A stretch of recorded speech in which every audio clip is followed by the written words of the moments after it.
For this explanation, I used whimsical in the flowchart, so that's how I'm going to describe and walk you through my code.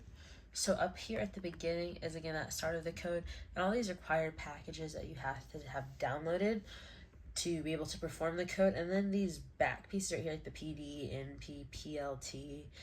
Those are what all these imported packages are going to be defined as and referred to in the code. From line 6 to lines 15 is the downloading of the stock data from the downloaded alpha advantage file that I have in my files, using the else if statement to fetch the data, stating that if we cannot fetch the data, then we don't continue the code and we print off an error message. But if you can fetch the data, then we'll continue the code and we'll move down to this next chunk. So lines 17 to lines 24 are applying the moving average crossover strategy to the downloaded data. This trend following strategy uses short and long-term moving averages to determine the buy or sell signals. The buy signals are referred to as a golden cross, and that is when the short-term moving average is greater than the long-term moving average. But the sell signal is called death cross, and that's where the long-term moving average is greater than the short-term moving average. Then we drop down to lines 26 to 32, and that is applying the back testing strategy with the initial capital.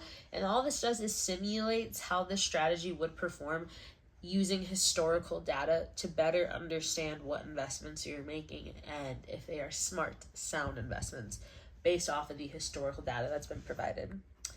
Then we drop down to lines 34 to 39, and this is applying risk management rules to your code. And all of this does is protects your capital and also protects you in the long run. And all of this does is this helps you navigate an unpredictable market because the market's always changing. So the risk management function makes sure that you don't lose everything, or at least it tries to make sure you don't lose everything. Then we jump down to lines 40 through 51. And this is the analyzed performance.